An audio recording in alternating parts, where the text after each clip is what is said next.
Selama ini, Iran hanya menggunakan peluncur tunggal yang hanya membawa satu rudal. Peluncur ganda dapat menembakkan dua rudal secara bersamaan atau secara berurutan dengan cepat sehingga secara signifikan meningkatkan daya tembak.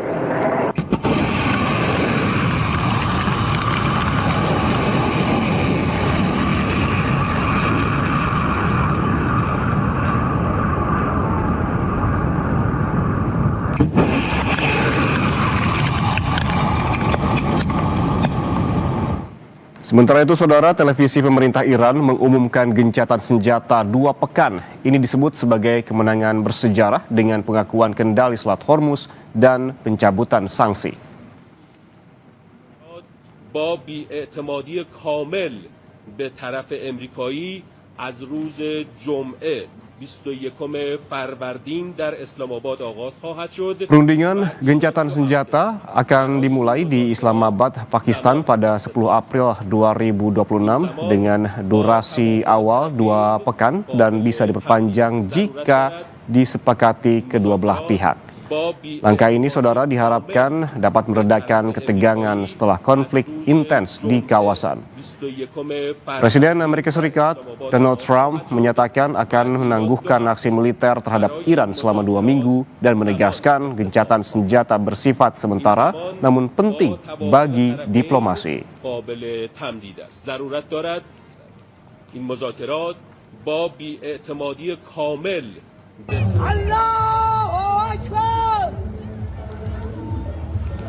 Ribuan orang turun ke jalan di kota Teheran pada Selasa malam waktu setempat setelah Iran dan Amerika Serikat menyepakati gencatan senjata selama 2 minggu untuk menghentikan perang. Warga bahkan mengibarkan bendera Iran dan memegang poster pemimpin tertinggi Iran, Mustafa Khamenei, menunjukkan tanda-tanda lega setelah berminggu-minggu konflik dengan Amerika Serikat dan Israel.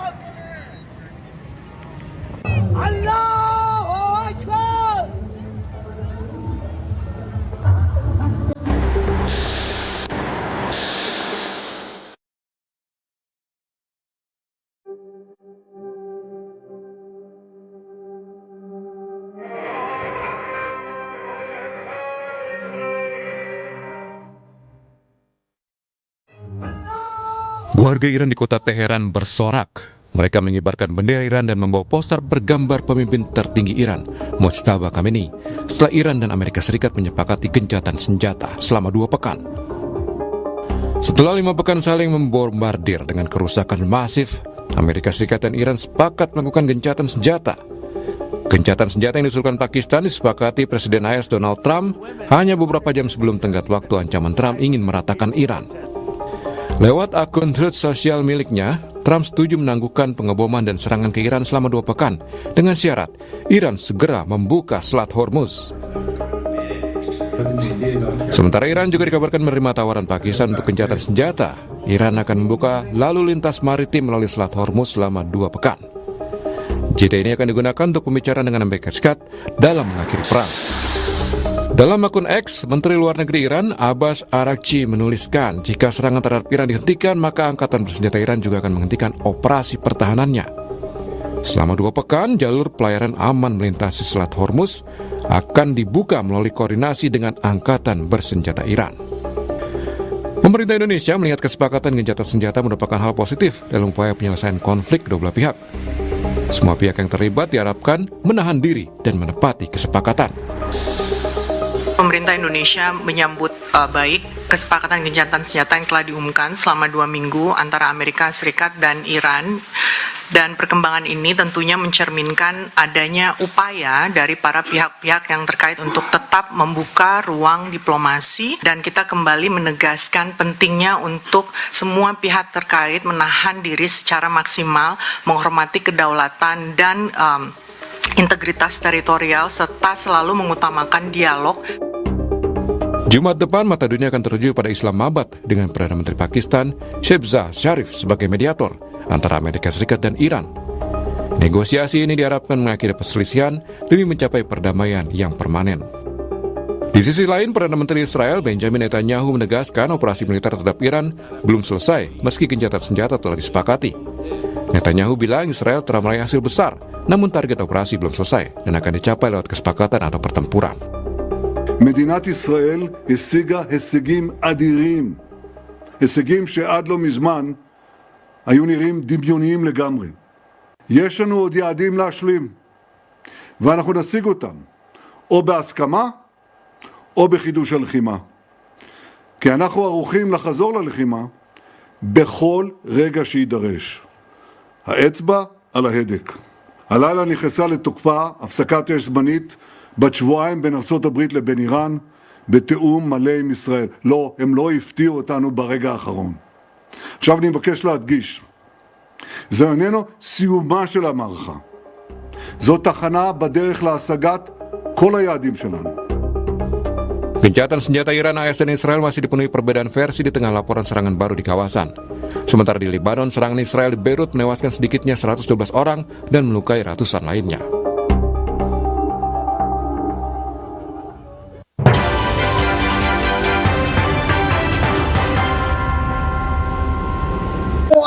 Ternyata aku punya masalah gigi sensitif. Cobain pakai Sensodyne. Formulanya bikin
Jalur Selat Hormuz yang mengakibatkan terganggunya distribusi hingga melonjaknya harga BBM.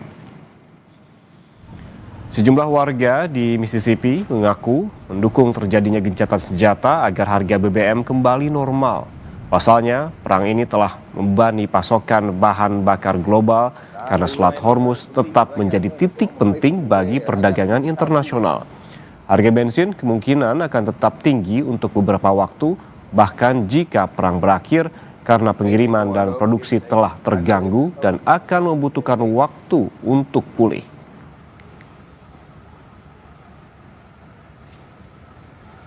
Every other day, having to put more gas in, it's affecting my, money to buy food, groceries, pay the mortgage. Oh, well, my thoughts on the ceasefire. I'm hopeful that it holds. Iran's been known to lie, I guess, and really not keep up with their word. So we'll see what happens this time. Hopefully they can get the Strait open. Pakar hubungan internasional dari Presiden University, Teguh Reza Shah, menilai gencatan senjata yang dilakukan Amerika Serikat dan Iran patut dihargai. Reza Shah mengatakan kedua negara sudah sadar kalau kalah maupun menang ini sama-sama akan merugi. Ia juga berharap negosiasi antara Amerika Serikat dan Iran terus berlanjut. Berikut cuplikan dialog bersama pakar hubungan internasional Presiden University, Teguh Reza Shah dalam program Sapa Indonesia Pagi. Inisiatif untuk negosiasi itu ada hal yang harus dihargai. Terlepas berhasil atau tidak, kemudian berapa lama prosesnya. Tapi paling tidak, kedua negara ini sudah sadar kalau kalah jadi abu, menang jadi arang, dan dua-duanya sama merugi. Dan untuk itu wakil dari Iran itu adalah Ghalibaf, itu tokoh ketua DPR yang sangat terkenal, sangat dihormati. Kemudian dari Amerika Serikat adalah J.D. Vance, ini wakil presiden. Jadi mereka kira-kira setanding ya, dan Amerika tampaknya memahami psikologi Iran. Mereka akan menolak, tidak bersemangat kalau bernegosiasi dengan orang-orang misalnya seperti Witkoff, kemudian juga Witkoff dan juga Kushner, itu warga negaranya ganda. Kemudian juga mereka beragama Yahudi. Jadi ini adalah hal-hal yang sangat sensitif. Kemudian Iran biasanya top negotiator mereka itu memahami kehidupan perkembangan keagamaan, memahami perkembangan iptek dan juga hafal Quran. Jadi tampaknya saya sangat berharap ini negosiasi akan berjalan. Paling tidak mereka sudah punya fondasi. Amerika Serikat sudah punya fondasi 10 items yang dia mau ajukan. Iran juga sama punya 10 item. Cuman dari 10 items ini mana yang akan digunakan untuk secepat mungkin mencapai konsensus. Karena ini kan perang ini bisa berdimensi perang regional dan juga perang dunia ketiga. Ini dikhawatirkan. Jadi masing-masing sedang akan melihat dari 10 items yang Iran unggulkan dan 10 items yang Amerika Serikat unggulkan, mana yang bisa dilakoni dulu begitu. Karena dalam tim negotiator ini orangnya luar biasa. Mungkin kita lihat 3 orang dari masing-masing negara, tapi di belakang itu mungkin ada deret tambah yang luar biasa. Mungkin mereka akan berbicara geopolitics, geoeconomics, atau geoculture, atau mau belum apa-apa fokus kepada Hormuz, atau belum apa-apa Iran mengatakan, saya bisa bicara, hentikan dulu serangan. Kemudian Iran, mungkin Amerika Serikat mengatakan hentikan juga dukungan Anda pada 3H. Ya 3H itu adalah Hezbollah, Hamas dan Houthi. Ini adalah hal-hal yang mungkin terjadi. Tapi bagaimanapun saya sangat berharap chief negotiator yang sangat senior ini bisa bekerja sama. Kemudian juga kita harus hati-hati. Amerika Serikat menggunakan dua cara ini, cara bad cop dan good cop. Di Amerika Serikat itu mereka sangat menentang Donald Trump. Kemudian Donald Trump tampaknya terkesan saya tahu tapi saya harus belajar lebih mendalam. Kemudian banyak kalangan lobi Yahudi mengatakan Anda kok tidak melibatkan kami. Jadi tampaknya Amerika Serikat menggunakan strategi bad cop dalam negeri, kemudian good cop pada saat kami bersama Anda. Dengan demikian harapannya adalah Iran berpikir sekaranglah saatnya kita sama-sama mencari jalan tengah, dan J.D. Vance ini adalah orang yang bisa kita percaya untuk jangka panjang. Karena Donald Trump ini kan beberapa hari terakhir konon sakit, kemudian juga dia konon akan kena pemakzulan, dan kalau sudah begitu kan J.D. Vance yang naik. Jadi untuk itu Amerika Serikat juga jago menempatkan J.D. Vance, dan semoga Iran tidak terpancing belum apa-apa menerima semua konsesi dari Amerika Serikat. Ini kan kita bicara geopolitics dan geoeconomics ya. Kalau Hormuz mungkin menjadi entry point, cuman tentunya Iran mengatakan kalau bicara Hormuz itu bicara kedaulatan saya, jangan Anda ganggu gugat. Kewenangan saya itu jelas secara misalnya Montevideo Convention, kewenangan saya jelas secara United Nations Convention on the Law of the Sea, kewenangan saya jelas menurut International Maritime Organization. Kalaupun Iran nanti ingin melunak, okelah, pengendalian di dalam Hormuz itu sepenuhnya wilayah Iran, kemudian bersama dengan Oman.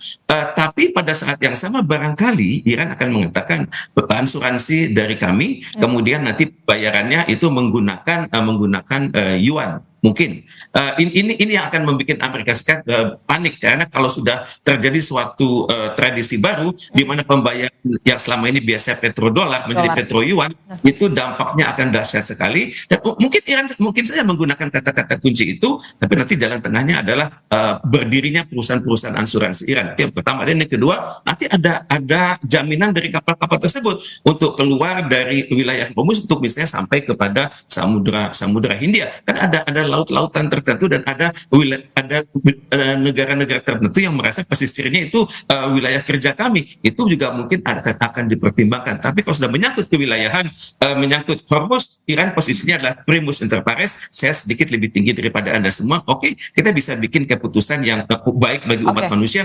Kata-kata kunci terakhir ada dari saya. Sementara itu, Saudara, ekonom Indef Abra Talatov menilai gencatan senjata antara Amerika Serikat dan Iran memberikan nafas tambahan bagi warga dunia. Abra bilang Indonesia bisa memanfaatkan momen gencatan senjata ini untuk mempercepat pemulangan kapal tanker Indonesia yang tertahan di Selat Hormuz. Abra juga menambahkan gencatan senjata ini belum bisa menjamin adanya stabilitas energi global.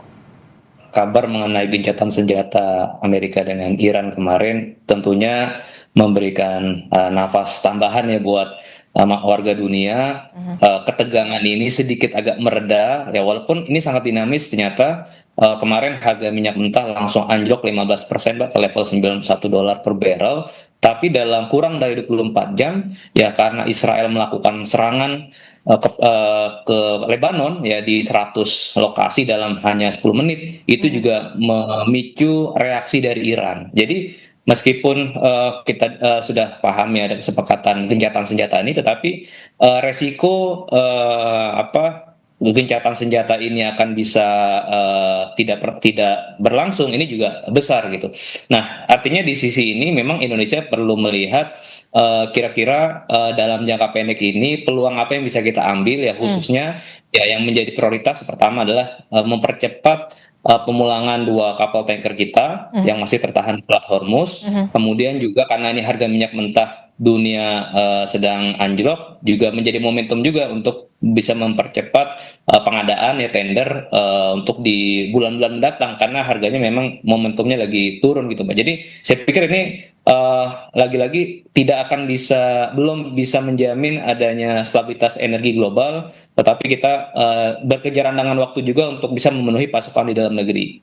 Itu Mbak Disti. Oke, terkait dengan ini apakah juga akan serta-merta berdampak langsung pada stok minyak di dalam negeri kita?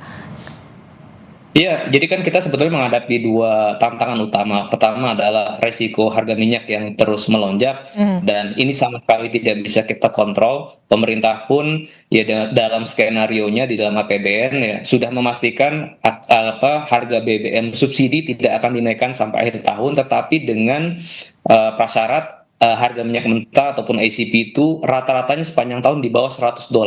Artinya kan tetap resikonya itu masih ada. Belum lagi kita bicara variabel nilai tukar rupiah, kemudian juga kuota untuk BBM subsidi. Nah, artinya dampaknya memang masih cukup tinggi ya resikonya buat Indonesia. Yang kedua, isu besarnya adalah soal pasokan. Meskipun tadi harganya fluktuasi, tetapi memastikan agar kebutuhan konsumsi kita 1,6 juta barel per hari itu bisa dipasok, dan pemerintah bisa memastikan stok BBM nasional itu bisa terus dijaga di atas 20 hari, itu juga menjadi PR besar. Ya, artinya kan seluruh negara sedang berlomba-lomba untuk memperebutkan ya sumber minyak mentah dan juga BBM yang terbatas. Jadi pastinya akan saling berebut dengan harga yang tinggi. Nah, ini juga tentunya saya melihat pemerintah melalui Dewan Energi Nasional juga harus terus memonitor hari demi hari, bahkan jam demi jam ya, stok BBM maupun LPG nasional. Jangan sampai nanti ketika terjadi situasi yang kritis, yaitu stoknya menipis, kemudian responnya terlambat. Karena di beberapa negara seperti di Filipina kan sudah mendeklarasikan krisis energi nasional, dan ketika ada deklarasi krisis energi tersebut juga pasti responnya akan berbeda. Nah, saya pikir pemerintah perlu memitigasi secara dini, Mbak. Jangan sampai terlambat ketika terjadi kekurangan stok nasional.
Pikir ini potensi apapun yang ada pada Iran itu berpotensi menghalangi atau meniadakan ide-ide untuk Israel Raya. Karena Israel Raya itu kan artinya perluasan wilayah Israel kiri, kanan, depan, belakang, di ujung-ujungnya sampai perbatasan Arab Saudi dan Iran.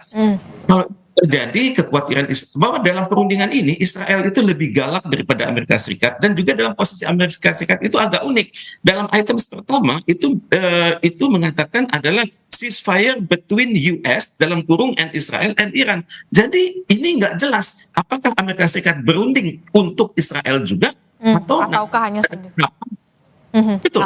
Ada tahapan kalau misalnya deadlock, Israel diajak konsultasi oleh Amerika Serikat secara terpisah. Iran akan ngambek. Jadi dialog pertemuan di Islamabad ini untuk berhasilnya kecil, tapi untuk gagalnya lebih besar kansnya. Oke, jadi kalau menurut Anda peluangnya lebih banyak gagal atau lebih banyak berhasilnya, dan perlukah ada negara penjamin untuk bisa Amerika Serikat mematuhi apa saja yang menjadi kesepakatan antara kedua belah pihak, dan siapa saja negara penjamin yang menurut Anda bisa berperan di sini?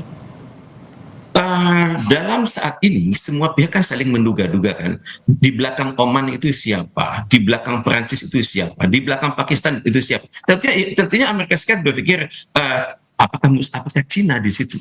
Kemudian juga sesama negara Uni Eropa juga berpikir kalau misalnya inisiatif nanti datang dari Perancis. Saya melihat peluang dari Indonesia di sini begitu. Kita sudah belajar dari banyak kegagalan tahun 2018, tahun 2005, 2025 dan 2026. Itu sudah banyak konstruksi kegagalan, dan sekaranglah saatnya Indonesia masuk. Kita bisa mengambil manfaat dari banyak kegagalan pihak dan masuk. Cuma kan nggak mungkin Indonesia mengatakan kami masuk sendirian, tidak. Indonesia masuk dengan kekuatan gerakan non-blok, kekuatan kerjasama selatan-selatan, dengan kekuatan organisasi konferensi Islam, dengan kekuatan Liga Arab, dengan kekuatan mandat-mandat yang kita peroleh dari Dasar-Sila Bandung. Inilah kesempatan Indonesia untuk masuk, dan untuk itu mohon Indonesia segera menggalang solidaritas, dan kita banyak punya kawan-kawan di Majelis Umum namanya itu like-minded countries, dan kita juga menggalang solidaritas dengan negara-negara anggota tidak tetap Dewan Keamanan PBB yang jumlahnya 10, misalnya Denmark. Kita mencoba menggalang sedemikian rupa sehingga ide Indonesia itu bisa terpakai gitu. Tapi tentunya kita tidak akan pakai ini ide Indonesia, tidak, ini adalah ide negara-negara yang cinta damai, negara-negara yang mengambil hikmah dari konferensi Bandung. Sementara itu, ekonom Indef Abra Talatov mengatakan gencatan senjata ini dampaknya sangat pendek. Oleh karena itu, pemerintah Indonesia untuk memanfaatkan momentum ini bisa melakukan negosiasi secara langsung dengan pemerintah Iran untuk menjamin stok BBM nasional. Iya Pak, memang gencatan senjata ini tentu dampaknya hanya jangka pendek.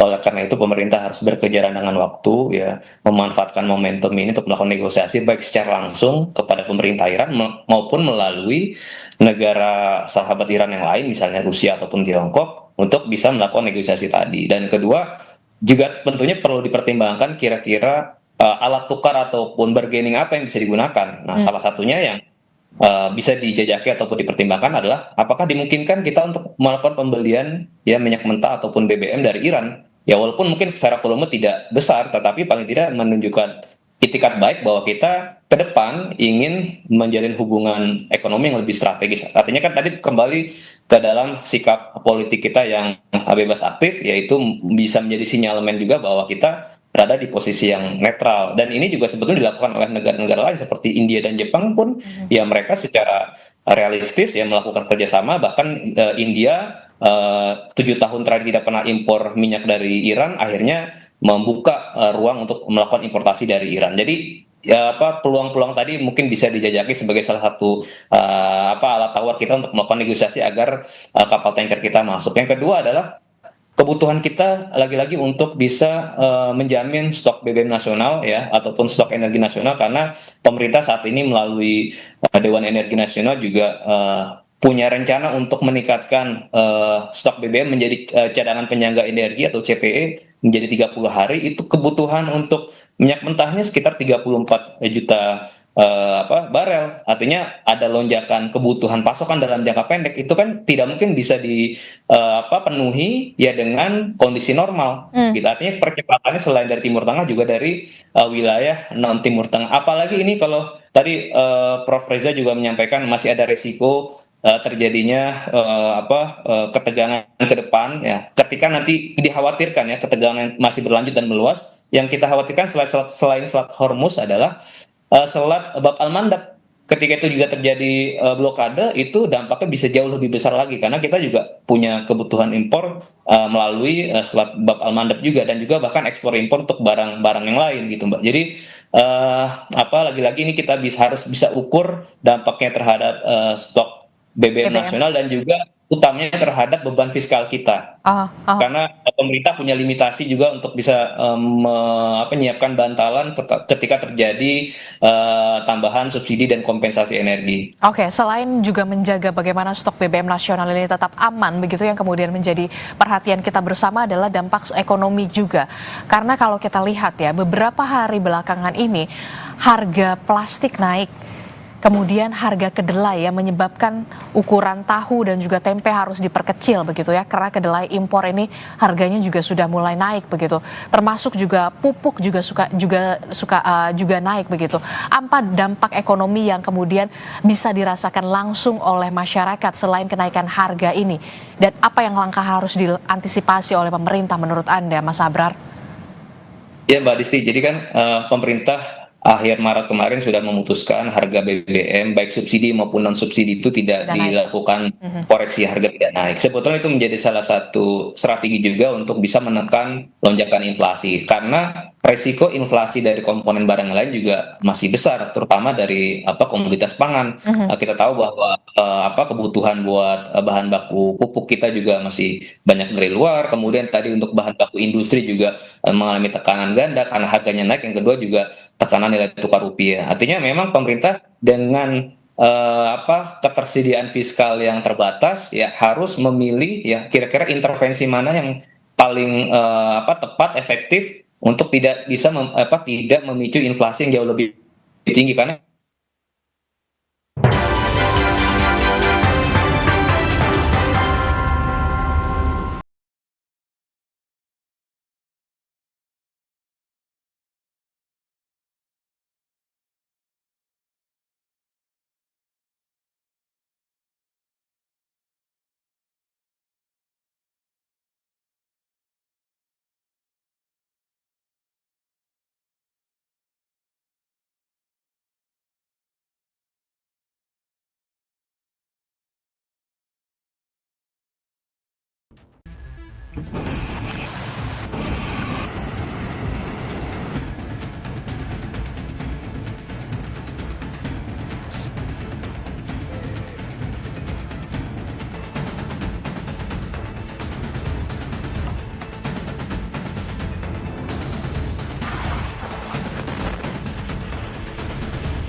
Anda kembali menyaksikan Breaking News Kompas TV bersama saya Lintang Budia Stuti. Saudara, Perdana Menteri Inggris Keir Starmer tiba di Arab Saudi. Kunjungan ini bertujuan memperkuat gencatan senjata dalam konflik Amerika Serikat, Israel dan Iran. Starmer dijadwalkan bertemu putra mahkota Mohammed bin Salman untuk membahas upaya menjaga gencatan senjata, mencegah eskalasi, serta menjaga keamanan jalur energi dan pelayaran. Kunjungan ini menyusul gencatan senjata sementara setelah serangan rudal dan drone di kawasan Teluk. Inggris menegaskan langkah diplomasi terus diperkuat demi deeskalasi dan perdamaian jangka panjang.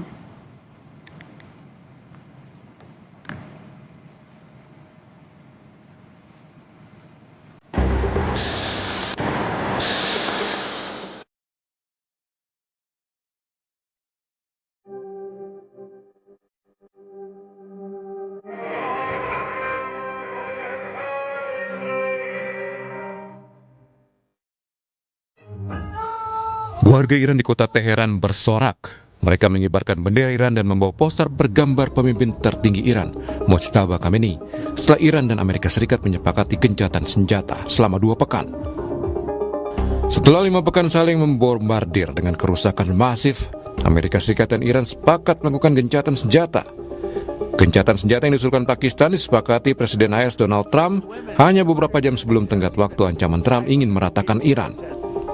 Lewat akun Truth Social miliknya, Trump setuju menangguhkan pengeboman dan serangan ke Iran selama 2 pekan dengan syarat Iran segera membuka Selat Hormuz. Sementara Iran juga dikabarkan menerima tawaran Pakistan untuk gencatan senjata. Iran akan membuka lalu lintas maritim melalui Selat Hormuz selama 2 pekan. JT ini akan digunakan untuk pembicaraan dengan Amerika Serikat dalam mengakhiri perang.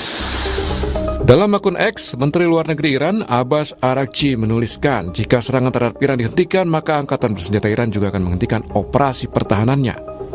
Selama 2 pekan, jalur pelayaran aman melintasi Selat Hormuz akan dibuka melalui koordinasi dengan Angkatan Bersenjata Iran. Pemerintah Indonesia melihat kesepakatan gencatan senjata merupakan hal positif dalam upaya penyelesaian konflik kedua belah pihak. Semua pihak yang terlibat diharapkan menahan diri dan menepati kesepakatan. Pemerintah Indonesia menyambut baik kesepakatan gencatan senjata yang telah diumumkan selama 2 minggu antara Amerika Serikat dan Iran.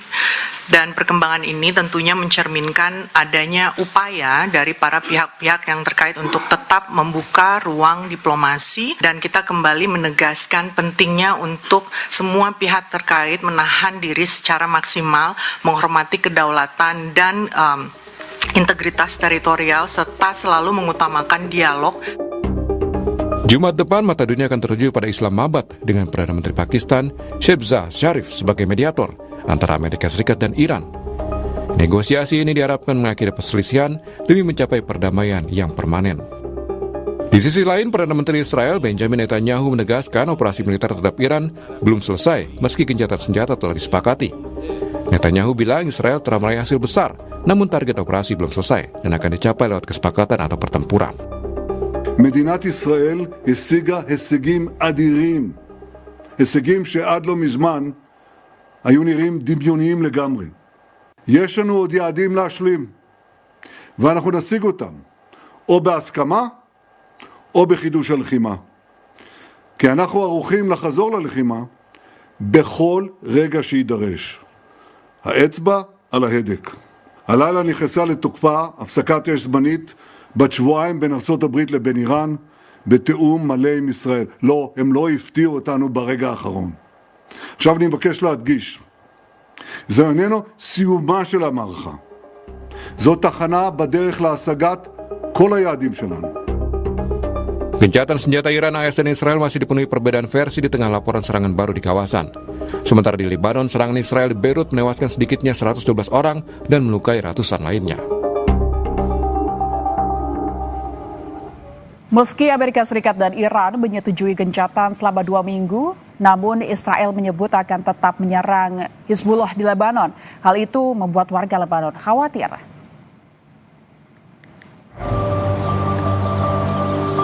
Warga Lebanon terpaksa mengungsi akibat gelombang terbaru pertempuran antara Israel dan Hizbullah. Warga kecewa karena Lebanon tidak masuk dalam gencatan senjata selama 2 minggu yang disepakati oleh Washington dan Teheran. Warga juga khawatir dengan serangan-serangan intens yang dilakukan Israel ke selatan Lebanon yang menargetkan area di dekat kota pesisir Tire. Seorang pengungsi mengatakan situasi saat ini mencekam dan berbahaya, bahkan hanya sekedar untuk perjalanan mengisi persediaan makanan. ما بنقدر نروح على بيوتنا مثل ما انك شايفه اذا بننزل ببلش الغرض نجيب شيء بنرجع بنجي والوضع صراحه منه امان انت على الطريق بيستهدفوكي هون بالضاحيه يعني. Seorang warga lainnya juga berharap mereka bisa segera kembali ke rumah dengan atau tanpa gencatan senjata.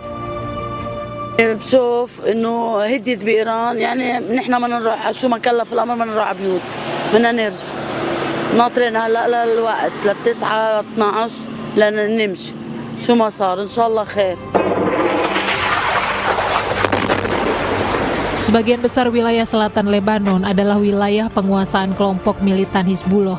Dan sejak perang Israel-Hizbullah kembali memanas pada bulan lalu, otoritas Lebanon mencatat sebanyak 1.530 orang tewas dan lebih dari 1 juta orang mengungsi. Saudara, meski sudah ada kesepakatan gencatan senjata, militer Iran sudah menyiapkan sistem peluncur rudal ganda yang mampu melipat gandakan serangan.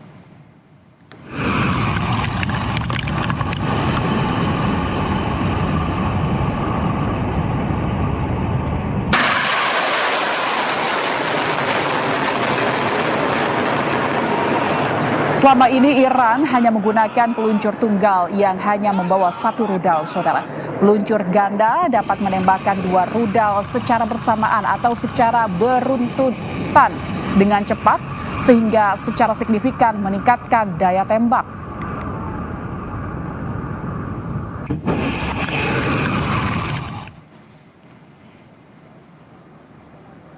Sementara itu, Iran akan membuka lalu lintas maritim melalui Selat Hormuz selama 2 minggu. Iran mengumumkan jeda itu akan digunakan untuk pembicaraan dengan Amerika Serikat dalam mengakhiri perang. Menlu Iran menyebut negosiasi akan digelar di Islamabad, Pakistan mulai hari Jumat. Sementara Dewan Keamanan Nasional tertinggi Iran mengatakan negosiasi dijadwalkan berlangsung selama 2 minggu tetapi dapat diperpanjang atas kesepakatan bersama.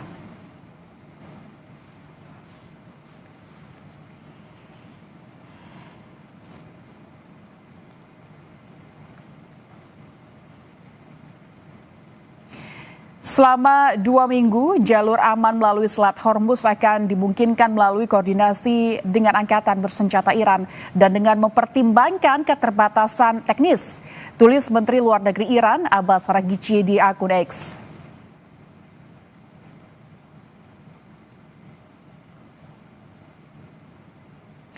Usai Presiden Amerika Serikat Donald Trump mengumumkan 2 minggu gencatan senjata ke Iran melalui media sosial, rudal-rudal Iran dilaporkan dicegat di Tel Aviv Rabu pagi. Menteri Luar Negeri Iran, Syed Abbas Araghchi bilang angkatan bersenjata Iran akan menghentikan serangan jika serangan ke negaranya juga dihentikan.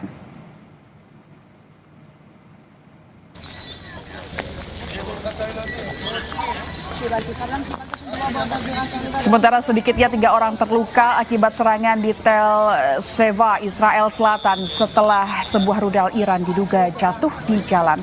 Rumah sakit Magen David Adom menyatakan merawat 2 remaja korban luka akibat ledakan.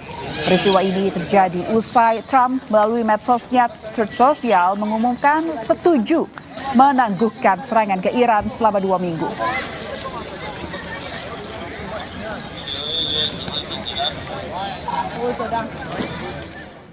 Breaking news, kami jeda saudara, kami akan kembali usai jeda.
Presiden Prabowo tegaskan kondisi Indonesia aman, bahkan kondisi Indonesia lebih baik dari negara lainnya. Saat berpidato di rapat kerja kabinet Merah Putih, Presiden Prabowo menyoroti soal perang di Timur Tengah yang berimbas pada naiknya harga energi. Prabowo optimistis kondisi Indonesia lebih baik dari negara lain dan aman di tengah krisis Timur Tengah.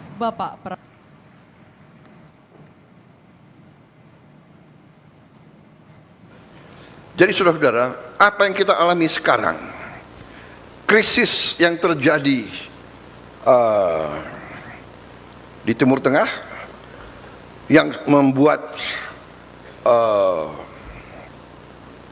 harga energi menjulang, sebenarnya kita harus yakini dan kita harus syukuri bahwa kondisi bangsa kita berada dalam kondisi yang jauh lebih baik dari bangsa-bangsa lain. Setelah saya mempelajari angka-angka, dapat laporan dari menteri-menteri saya, ternyata kondisi kita cukup aman. Ada tantangan, ada kesulitan, tapi kita mampu menghadapi dan mampu mengatasinya.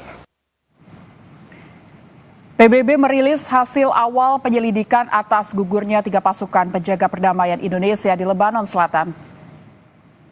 PBB memastikan 3 pasukan penjaga perdamaian Indonesia dari pasukan sementara PBB di Lebanon atau UNIFIL gugur dalam 2 insiden terpisah pada tanggal 29 dan 30 Maret 2026. Terkait kematian anggota Angkatan Bersenjata Indonesia Kopda Anumerta Farizal Ramadan pada insiden 29 Maret.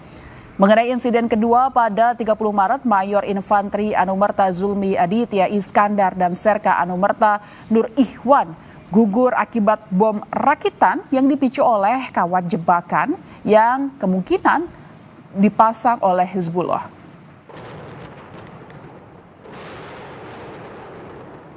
Regarding the first incident on March 29th, based on the available evidence, including analysis of the impact site and notably the fragments of the projectile discovered in UN position known as 7-1.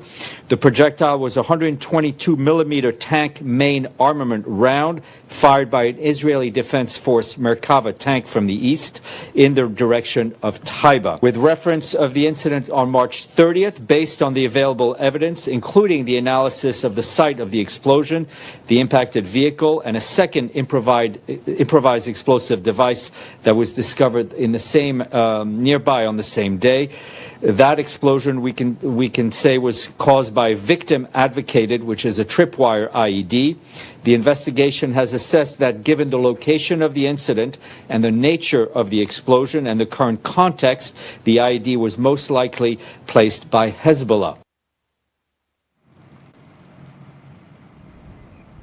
Pemerintah Indonesia terus melakukan diplomasi mendesak investigasi menyeluruh atas gugurnya anggota pasukan perdamaian UNIFIL. Kementerian Luar Negeri menegaskan pemerintah berkomunikasi intensif dengan pemerintah Lebanon dan Sekjen PBB mendorong investigasi dan perlindungan maksimal bagi personel UNIFIL. Pemerintah Indonesia menuntut akuntabilitas dan keadilan atas serangan pada pasukan perdamaian serta mendesak PBB mengambil langkah konkret guna mencegah eskalasi konflik. Dan meminta agar PBB dapat menuntaskan investigasi secara menyeluruh. Pemerintah Indonesia dalam hal ini telah mendesak agar semua pihak terkait dapat menyelidiki dan juga mengadili para pelaku serta memastikan akuntabilitas dan kejahatan yang terjadi terhadap personel pemelihara perdamaian. Dan kita juga mendukung agar UNIFIL dapat menyampaikan protes secara resmi kepada para pihak yang terkait. Pemerintah menyebut belum berencana menarik pasukan TNI di UNIFIL pasca gugurnya 3 prajurit TNI saat menjalankan misi perdamaian di Lebanon. Mensesnek Prasetyo Hadi bilang pemerintah masih berkoordinasi dan mengevaluasi secara berkala keterlibatan prajurit TNI di UNIFIL. Sebelumnya pemerintah didesak untuk menarik pasukan di UNIFIL pasca 3 prajurit TNI gugur di tengah konflik Israel dan Hizbullah. Opsi penarikan pasukan mencuat karena keterlibatan pasukan UNIFIL dinilai berisiko tanpa disertai jaminan perlindungan yang memadai. Kalau pertanyaan sampai ke keputusan penarikan itu belum ya. Tetapi bahwa dengan adanya kejadian yang kemarin tentu kami pemerintah terus melakukan koordinasi dipimpin oleh Bapak Menlu ya, melakukan evaluasi, nanti kita tunggu perkembangannya. Kementerian Luar Negeri mengungkap 3 anak buah kapal yang terjebak di Selat Hormuz masih dalam pencarian. Kemlu juga memantau 892 ABK yang tersebar di seluruh Timur Tengah. PLT Direktur Perlindungan WNI Heni Hamidah bilang ada 892 ABK WNI tersebar di seluruh Timur Tengah. 35 diantaranya berada di pesisir Iran. Namun Kementerian Luar Negeri belum bisa memastikan jumlah ABK yang posisinya berada di Selat Hormuz. Sementara pencarian 3 ABK WNI yang hilang usai ledakan Takbut Musafah 2 di Selat Hormuz masih terus dilakukan. Pendataan yang dilakukan oleh Ditjen Perhubungan Laut, Kementerian Perhubungan, terdata sebanyak 892 orang ABK WNI yang berada di seluruh wilayah Timur Tengah. Namun sampai saat ini kami masih belum mendapatkan laporan berapa banyak yang terjebak di Selat Hormuz. Sejauh ini kita masih mengetahui bahwa ada dua terkait insiden kapal Musafah 2 ya, di mana ada 2 ABK WNI yang selamat dan 3 orang ABK WNI yang masih dalam pencarian. Dan tadi sebagaimana yang disampaikan di awal, 35 orang berada di pesisir Iran, dan semua perwakilan kita baik di Iran maupun di kawasan Timur Tengah melakukan komunikasi secara intensif terhadap para seafarer ini. Presiden Amerika Serikat Donald Trump setuju untuk menangguhkan serangan ke Iran. Trump bakal menunda serangan ke Iran dalam 2 minggu. Keputusan itu diumumkan pada Selasa malam waktu setempat, hanya beberapa jam sebelum batas waktu ultimatum setelah Pakistan melakukan mediasi. Ia mengatakan penundaan dilakukan dengan syarat Iran segera membuka Selat Hormuz secara penuh, aman, dan tanpa hambatan. Presiden Amerika Serikat Donald Trump di platform Truth Social miliknya menulis, Pakistan meminta agar saya menunda penggunaan kekuatan destruktif yang akan dikirim malam ini ke Iran, dan dengan syarat Iran menyetujui pembukaan penuh, segera, dan aman atas Selat Hormuz. Saya setuju untuk menangguhkan pengeboman dan serangan terhadap Iran selama periode 2 minggu. Ini akan menjadi gencatan senjata 2 arah.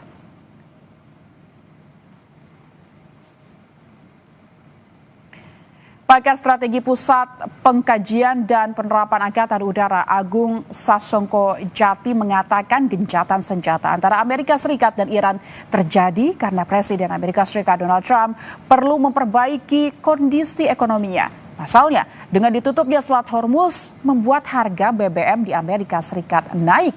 Berikut cuplikan dialog bersama pakar Strategi Pusat Pengkajian dan Penerapan Angkatan Udara Agung Sasongko Jati dalam program Breaking News sebelumnya. Gencatan senjata terjadi karena Amerika butuh gencatan senjata. Trump itu butuh sekali gencatan senjata. Untuk apa? Untuk memperbaiki kinerja ekonominya. Karena sudah terjadi bahwa dengan penutupan Selat Hormuz, maksudnya tidak tutup total ya, tapi dengan berkurangnya volume daripada minyak yang keluar dari Selat Hormuz, ditambah juga dengan barang-barang lain, kargo lain keluar, itu sudah mengakibatkan naiknya harga, dan itu terasa di Amerika juga, harga bensin atau mobil itu ya premium ataupun untuk mobil biasa itu udah naik $1 per galon, dan untuk diesel itu naik $2. Karena ancamannya adalah pada saat itu menimbulkan efek yaitu inflasi. Inflasi terjadi karena harga naik kan, harga naik jadi inflasi. Dan saat inflasi terjadi dan itu melewati suatu titik tertentu, maka obligasi Amerika, obligasi surat utang obligasi itu akan dijual sama orang, karena kalau inflasi naik kan harganya berkurang dijual. Begitu banyak obligasi itu dijual, maka harga turun, terpaksa Bank Sentral menaikkan suku bunga. Suku bunga yang di-peg itu standarnya adalah 4,5 maksimum. Nah kemarin beberapa kali udah lewat 4,5, 4,8, 4,7, 5. Itu yang membuat Trump itu mengeluarkan statement bahwa kita akan berdamai, turun lagi. Nah, tapi di sisi lain juga menimbulkan efek negatif bagi para pendukungnya yang akan keberatan dengan seperti ini. Habis itu dia katakan lagi, saya akan menyerang lagi, naik lagi yieldnya. Jadi demikian Breaking News Kompas TV kami tutup, saudara. Informasi perkembangan terkait konflik di Timur Tengah akan hadir di program-program kami selanjutnya. Setelah ini Anda akan menyaksikan program Kompas Siang. Saya Lintang Budiastuti, sampai jumpa.